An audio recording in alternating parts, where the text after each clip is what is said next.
Everyone thought my sister was the perfect mother until her daughter begged me to take her away. What I uncovered made me burn every bridge I had to keep that child safe. My sister Rosalie was everything I wasn't. While I stumbled through life as a broke graduate student eating ramen noodles and wearing thrift store clothes that never quite fit right, she had the $2 million mansion in the hills with its infinity pool and 3-car garage. The successful pharmaceutical executive husband who traveled internationally for business deals. And most importantly, 8-year-old Meredith, who seemed like something out of a parenting magazine. Everyone called her Supermom. Pinterest-perfect birthday parties with handcrafted decorations that took weeks to prepare. Organic everything sourced from local farms and specialty stores. Montessori preschool with a waiting list longer than most college applications. Her Instagram had 40,000 followers, religiously watching her document what appeared to be perfect motherhood in real time, complete with inspirational captions about the joys of natural parenting and child development. I saw Rosalie maybe twice a year during obligatory family gatherings. Christmas morning when she'd host elaborate brunches with matching silk pajamas for everyone and professional photographers capturing every moment. And Meredith's birthday parties that looked more like magazine shoots than children's celebrations.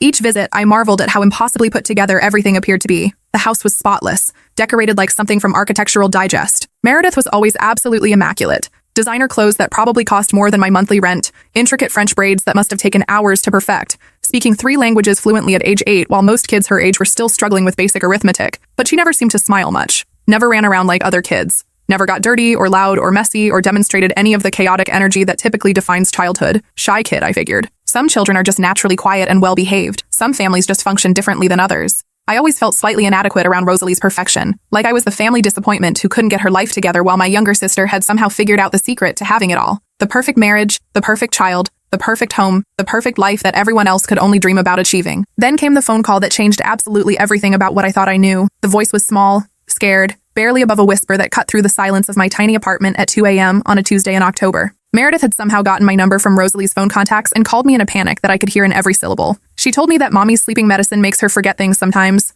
makes her confused about which pills go to which person. Her tummy hurt so bad she couldn't stop crying, couldn't stand up straight, couldn't think clearly enough to know what to do. Daddy was on another one of his endless business trips to Singapore or Switzerland or some other place that required him to be conveniently absent for weeks at a time, leaving mommy to handle everything alone. Mommy wouldn't wake up no matter how hard she shook her, no matter how loud she called her name, no matter how desperately she needed help. My blood went completely cold when she started describing the pills in detail. Wrong pills, she kept saying in that tiny voice that sounded like it was coming from very far away. Mommy gave her the wrong pills again, mixed up the bottles in the medicine cabinet, made a mistake with the dosages. She described them perfectly. Small white tablets with specific markings that I recognized immediately as Rosalie's anxiety medication. Adult dosage. Prescription strength that would knock out a grown man, let alone a 60-pound child who should have been sleeping peacefully in her princess-themed bedroom. I threw on whatever clothes I could find in my closet and drove the 3 hours to their house in record time, running red lights and speeding through empty suburban streets while my heart hammered against my ribs. When I arrived at their perfect Tudor-style home with its manicured gardens and security cameras and automatic gates,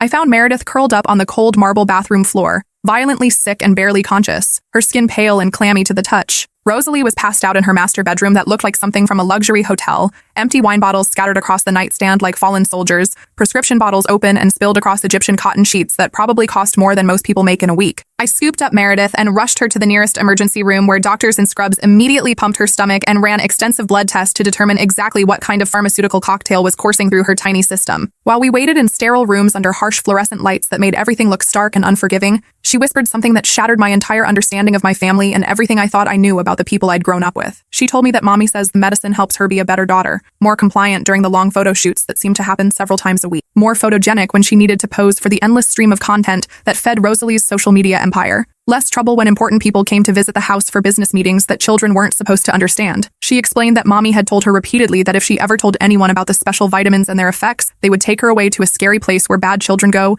and where she would never see her family again. The next morning, Rosalie arrived at the hospital looking like she'd stepped directly off the pages of a fashion magazine, despite supposedly spending the night in frantic worry about her missing daughter. Designer outfit pressed to absolute perfection, fresh makeup applied with expert precision that could only come from years of practice, concerned mother expression that looked like it had been practiced in bathroom mirrors until it appeared completely natural. She claimed with tears in her eyes that she'd woken up that morning and found Meredith's bed empty, the covers thrown back as if she'd simply vanished into thin air and had absolutely no idea what could have happened to her precious baby girl. But I knew she was lying. Completely, shamelessly, boldly lying with the kind of confidence that only comes from years of practice and success at deception. The kind of lie that's so well rehearsed it almost sounds true, even to the person telling it. Because I had been on the other end of that phone call. Because I had seen the pills scattered across Rosalie's bedroom. Because I had found her unconscious from wine and pills. while her daughter nearly died from an overdose in the next room. That's when I decided to start digging deeper into my sister's perfect life, pulling threads that I initially thought might unravel a small deception or reveal some minor family dysfunction that could be easily addressed and corrected. What I found in the following weeks of investigation made me realize that everything, absolutely everything, had been an elaborate, carefully constructed lie designed to hide something so horrifying that it fundamentally changed my understanding of reality and forced me to question every assumption I'd ever made about the people closest to me. While Meredith recovered in my tiny one-bedroom apartment that suddenly felt more like home than anywhere she'd ever lived, I started investigating by making phone calls to places that should have had records of a normal childhood. I called her school first, claiming to be updating emergency contact information as a concerned aunt. The secretary mentioned casually that Meredith had missed 47 days of school already this year, and it was only November. 47 days out of roughly 60 school days. She'd been absent more than she'd been present. The secretary explained that her mother called in sick for her frequently, always reporting some mysterious ailment that required bed rest and medication, stomach issues that lasted for days at a time, headaches that made her sensitive to light and sound, anxiety attacks that left her too fragile to be around other children. The school had been concerned but never questioned a mother who seemed so devoted and knowledgeable about her daughter's complex medical needs. I hung up the phone and stared at Meredith, who was coloring quietly at my kitchen table with crayons I'd bought at the dollar store. When I gently asked her about all those days she'd missed school, she looked confused and a little frightened. She told me that mommy says she gets sick a lot, so she sleeps through most days. Sometimes she wakes up and it's dark outside and she doesn't remember anything about the day that just passed. Sometimes she wakes up in different clothes than she'd fallen asleep in. Sometimes there are people in the house she doesn't recognize. Adults with cameras who speak in hushed voices about lighting and angles. My hands started shaking as the pieces began falling into place in ways I didn't want to acknowledge or accept. I called Dr. Peterson, our family physician who'd known us since we were children and had delivered both Rosalie and me decades ago. After some gentle probing and appeals to his concern for child welfare, he admitted something that made my stomach drop like a stone through dark water. He told me that Rosalie had been bringing Meredith to his office frequently over the past 2 years, always reporting different symptoms that seemed to rotate in mysterious cycles, anxiety that required sedatives, hyperactivity that needed mood stabilizers, sleep disturbances that called for powerful prescription medications, typically reserved for adults with severe psychiatric conditions. She'd been very insistent about trying different medications, always requesting higher dosages, always claiming that previous prescriptions hadn't been effective enough to manage her daughter's supposedly complex behavioral issues. He admitted that he'd been uncomfortable with some of the requests, but had trusted Rosalie's judgment as a mother who seemed so educated about pharmaceutical options and so dedicated to her daughter's well-being. He'd referred them to specialists when his own conscience had started bothering him, but Rosalie had always returned with reports that other doctors had confirmed the need for aggressive intervention. I asked Meredith to show me where mommy kept her special vitamins, and she led me with matter-of-fact familiarity to a locked cabinet in Rosalie's master bathroom. I found a screwdriver in their perfectly organized garage and broke the lock, my hands trembling as the wood splintered. Inside were dozens upon dozens of pill bottles arranged in neat rows like a pharmacy inventory. Adult antipsychotics with names I couldn't pronounce. Powerful sedatives that carried warnings about operating machinery or making important decisions. Anxiety medications that were supposed to be distributed only under careful medical supervision. Sleep aids that could cause respiratory depression in anyone under a certain weight. All of them prescribed to Meredith by different doctors across 3 counties, with dates that corresponded exactly to her absences from school. My sister had been systematically shopping for physicians who would prescribe psychiatric medications to an 8-year-old, building a network of medical professionals who didn't communicate with each other and therefore couldn't see the larger pattern of abuse that was happening right under their noses. I photographed everything with hands that wouldn't stop shaking and called my childhood friend Danny, who'd become a social worker specializing in child protection cases after his own difficult childhood had taught him to recognize signs that other people miss. His reaction when he saw the photos was immediate and visceral. He used words like textbook medical abuse and chemical restraint and systematic drugging. He explained that what I was looking at represented months or possibly years of deliberate pharmaceutical manipulation, designed to keep a child compliant and controllable for purposes that no legitimate parent would ever consider acceptable. But the investigation was just beginning, and what I discovered next made everything I'd already learned seem almost innocent by comparison. That night, Meredith had a nightmare and crawled into my bed, her small body shaking with residual terror from whatever her subconscious mind was processing. As I held her and tried to comfort her back to sleep, she started talking in a voice that didn't sound quite awake, murmuring words that made my blood freeze in my veins. She begged someone not to give her the shot because she promised she'd be good. She promised she'd stay still for the pictures and wouldn't make any noise during the sessions with the special visitors. She promised she wouldn't tell anyone about the games that mommy said were their secret family business. Pictures, sessions, special visitors, games. The next day, while Meredith napped deeply on my couch, I went through Rosalie's laptop computer that she'd left behind in her rush to get to the hospital. Her password was Meredith's birthday. Easy enough to guess for someone who presented herself as such a devoted mother. What I found in her browser history made me physically sick to my stomach in ways that I didn't know were possible. Extensive searches for child modeling agencies that specialized in unusual requests. Detailed research about how to make children sleepy and compliant for photo sessions. Medical websites about sedatives that were considered safe for children under specific circumstances. Business websites about how much money could be earned in specialized photography markets that catered to specific clientele. But the worst discovery was the folder buried deep in her computer files, labeled innocuously as Meredith's portfolio. Inside were hundreds upon hundreds of photographs of my niece, unconscious or barely conscious, positioned in ways that made my skin crawl and my heart break simultaneously. Some were clearly taken while she was heavily sedated, her body limp and unresponsive. Others showed her in various states of undress, arranged in poses that no child should ever be photographed in. The timestamps on the files matched exactly with Meredith's recorded absences from school, creating a clear pattern of drugging her specifically for these photography sessions. I ran to my bathroom and threw up until nothing was left in my stomach, then sat on the cold tile floor and cried for an hour before I could compose myself enough to think about what needed to happen next. My perfect sister wasn't just medicating her daughter for compliance or convenience. She was systematically drugging an 8-year-old child to create photographic content that was being sold to predators who paid premium prices for images of unconscious children. The Instagram account with 40,000 followers wasn't about perfect motherhood or parenting inspiration. It was a carefully constructed funnel designed to identify and attract potential customers for more explicit content that was being produced in the privacy of their beautiful home, while neighbors and friends praised Rosalie for her dedication to her daughter's well-being. I called Danny immediately, my voice shaking so badly I could barely speak coherently enough to explain what I'd discovered. He told me to call the police immediately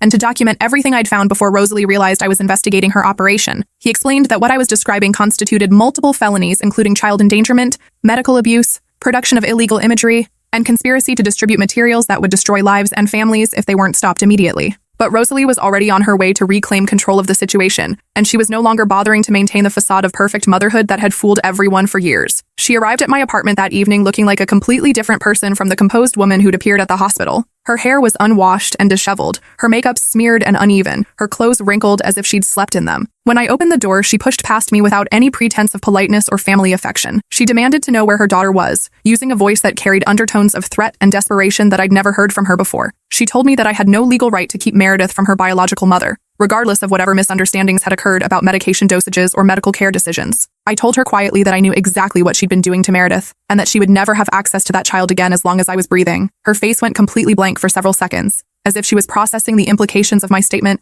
and calculating her next move. For just a moment, I saw the person she really was underneath all the performance and pretense, cold, calculating, completely devoid of maternal instinct or human empathy. She tried to explain that I didn't understand the financial pressures they'd been facing. Richard's pharmaceutical business had been failing for years despite appearances to the contrary. The house, the cars, the lifestyle, all of it had been built on credit and loans that were becoming impossible to service. Meredith's photography sessions had been generating substantial income that was literally keeping them from losing everything they'd worked to build. She insisted that she'd never allowed anyone to physically touch Meredith during the sessions. It was just photographs, she kept repeating, as if the distinction mattered in any way that would make her actions less horrific. She claimed that Meredith was always completely safe during the sessions because she was unconscious and wouldn't remember anything traumatic happening to her. Safe. She genuinely believed that drugging an 8-year-old unconscious and photographing her for pedophiles constituted keeping her safe from harm. Meredith's small voice interrupted our confrontation from the bedroom doorway, where she'd been awakened by our increasingly heated conversation. She was rubbing her eyes and looking confused and frightened by the tension she could sense even in her drowsy state. Rosalie's demeanor changed instantly and dramatically, shifting back into the gentle mother persona that had fooled teachers and doctors and neighbors for years. Her voice became soft and soothing, her expression tender and concerned, her body language radiating maternal warmth and protection. She told Meredith that Mommy was there to take her home where she belonged, where her own bedroom and toys and familiar routines were waiting for her return. She explained that they needed to leave immediately because Daddy would be returning from his business trip soon, and would expect to find them at home like a proper family. Meredith looked back and forth between us with the kind of confusion that comes from having two adults present completely different versions of reality. She said quietly that she didn't want to go home because her tummy still hurt, and she felt safer at my apartment where nobody gave her special vitamins that made her sleep for days at a time. Rosalie responded with the kind of smooth manipulation that comes from years of practice, explaining that Meredith's stomach problems were happening because she hadn't been taking her prescribed medications on schedule. She needed her special vitamins to feel better and be healthy, and only Mommy knew the right dosages and timing to make sure she got exactly what she needed. The manipulation was so seamless, so perfectly calibrated, that I could see how it had worked for years without anyone questioning the underlying logic. How many times had Rosalie convinced Meredith that the drugs were helping her when they were actually being used to render her unconscious for exploitation? I told Rosalie firmly that Meredith didn't need any vitamins or medications, and that what she actually needed was to not be poisoned by the person who was supposed to protect her from harm. Rosalie lunged at me with a fury that seemed to come from some primal place of desperation and rage. Her fingernails were aimed at my face, and her voice carried a sound that was barely human. I grabbed her wrists and held her back while she screamed about parental rights and custody laws and lawyers who would destroy my life for interfering with her family. I called out to Meredith to go to the bathroom and lock the door while her mother and I struggled in my small living room. My niece scrambled away with the kind of quick obedience that suggested she'd learned to disappear quickly when adults started fighting. Rosalie and I fought like animals for several minutes, She was smaller than me, but fought with the desperate strength of someone who had everything to lose. I was trying not to hurt her while also protecting myself from her attempts to claw and bite and inflict whatever damage she could manage. Finally, she collapsed against my kitchen counter, sobbing with the kind of broken sounds that come from someone whose entire world has just fallen apart, beyond any possibility of repair. She whispered that I didn't understand what I was doing to our family. She insisted that if I involved authorities, Meredith would be taken away from both of us and placed in foster care with strangers who might actually hurt her in ways that were worse than anything that had happened under Rosalie's care. She tried to explain that she'd been providing for Meredith's future in the only way available to her: college tuition, medical expenses, the cost of raising a child in an economy that made it impossible for families to survive on traditional incomes. She claimed that she'd been securing Meredith's financial future through methods that might seem unconventional, but were ultimately motivated by maternal love and concern for her daughter's well-being. I stared at my sister, this person I'd shared a childhood with, who'd taught me to braid my hair and helped me learn to ride a bicycle and comforted me through nightmares when we were both children ourselves, and realized that I'd never actually known her at all. The person standing in my kitchen was a complete stranger who happened to share my DNA and my memories of growing up in the same house. The police arrived 20 minutes later in response to Danny's call after I'd texted him that Rosalie had arrived, and the situation was escalating beyond my ability to control it safely. As two officers led her away in handcuffs, she looked back at me with an expression of pure hatred that seemed to burn through whatever family connection had once existed between us. She told me that I'd destroyed our family for no reason, that I'd ruined everything good and stable in Meredith's life, and that she hoped I could live with the knowledge of what I'd done to an innocent child who'd been happy and healthy under her care. But I could live with it. What I couldn't have lived with was doing nothing while a child was being systematically abused by the person who was supposed to love and protect her more than anyone else in the world. The investigation that followed revealed the full scope of Rosalie and Richard's operation, which had been running for almost 3 years and had generated over $200,000 in income from the sale of illegal content featuring Meredith and potentially other children whose identities were still being investigated by federal authorities. The FBI discovered an extensive network of encrypted messaging applications, offshore bank accounts, and international customers who had been purchasing increasingly explicit content featuring unconscious children. Rosalie had been operating under multiple online identities, cultivating relationships with people who shared her willingness to exploit children for financial gain. Richard's claims that he knew nothing about his wife's activities fell apart when investigators found evidence on his personal computers indicating that he'd been actively involved in editing photographs, managing encrypted communication accounts, and coordinating the logistics of photography sessions that took place when he was supposedly traveling for business. The perfect husband who'd seemed so devoted to his family was just as guilty as the perfect mother who'd built her social media empire on the systematic abuse of her own daughter. During the custody hearings that would determine Meredith's future, even more disturbing truths emerged from medical records, school reports, and testimony from people who'd witnessed fragments of abuse but hadn't understood what they were seeing at the time. Meredith had been hospitalized 3 times in the past year for mysterious illnesses that were actually overdoses carefully managed to avoid fatal outcomes. Teachers had reported concerns about her frequent absences, her odd behavior when she did attend school, and her apparent confusion about basic details of her own life. A neighbor had called Child Protective Services after seeing Rosalie carrying an unconscious Meredith to their car in the middle of a school day, but the report had been dismissed after Rosalie produced medical documentation explaining that her daughter suffered from a rare condition that required emergency medication. Everyone had noticed pieces of the puzzle scattered across different aspects of Meredith's life, but no one had been in a position to see the complete picture of systematic abuse that had been disguised as devoted medical care for a child with complex needs. Except for Meredith herself, who'd been smart enough and brave enough to memorize my phone number during one of her brief periods of consciousness and call for help when she realized that something was terribly wrong with her normal life. The day the judge granted me permanent custody was the first time I'd seen Meredith smile genuinely since she'd been in my care. Not the practiced camera-ready expression I'd seen in Rosalie's social media posts, but a real 8-year-old grin that lit up her entire face and made her look like the child she'd never been allowed to be. She asked me if she could pick out her own clothes from now on, instead of wearing the designer outfits that had been chosen specifically for their photographic appeal. She wanted to know if she could eat regular food instead of the carefully planned meals that had been designed to keep her at a specific weight for modeling purposes. She wondered if she was allowed to get dirty while playing outside,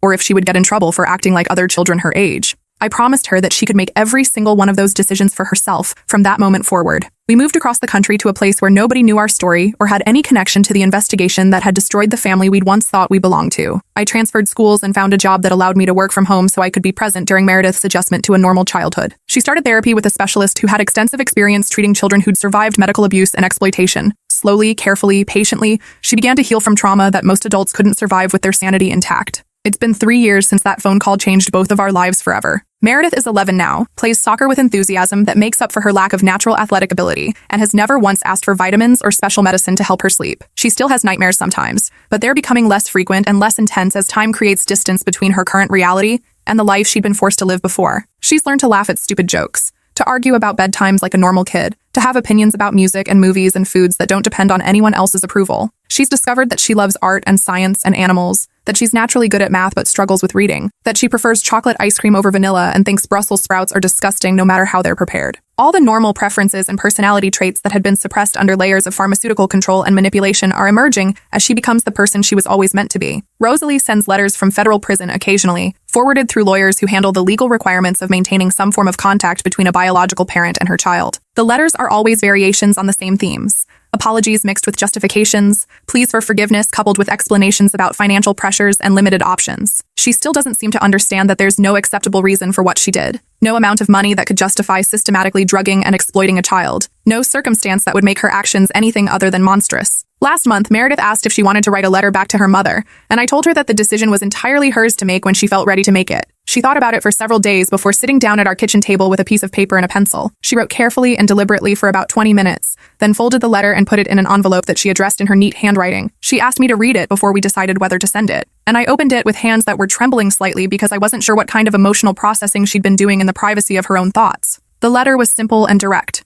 written in the voice of a child who'd learned to value honesty over politeness and truth over family loyalty. She told her mother that she was happy now, living in a place where people treated her like a real person instead of a source of income. She explained that being happy felt better than being perfect, and that she'd learned the difference between medicine that helps people and drugs that hurt them. She wrote that she hoped her mother would learn the difference too someday, but that she didn't need to wait for that to happen before she continued building her own life in ways that felt safe and honest. I asked her if she wanted me to mail the letter, and she thought about it for a long time before shaking her head and putting it in her desk drawer instead. She told me that she'd written it for herself, not for her mother. She needed to put her thoughts into words so she could understand what she was feeling, but she didn't need Rosalie to read those words, or respond to them, or validate them in any way. The letter remains in her desk drawer, not because she misses the person who hurt her, but because it represents something important about her recovery. It's proof that she survived, evidence that she was strong enough to ask for help when she needed it most. Documentation of her journey from victim to survivor to someone who gets to decide for herself what kind of person she wants to become. And sometimes, when I watch her playing soccer or laughing with friends or arguing about homework like any normal 11-year-old, I think that's the most perfect thing of all. Not the artificial perfection that was created through abuse and manipulation, but the messy, genuine, completely authentic perfection of a child who's been given the chance to grow up safely and discover who she really is underneath all the trauma that was inflicted on her. Some bridges deserve to stay burned, especially when crossing them again would put innocent people in danger. But some children deserve the chance to build completely new bridges that lead to futures their abusers never could have imagined or controlled. Meredith is building those bridges now, one normal day at a time.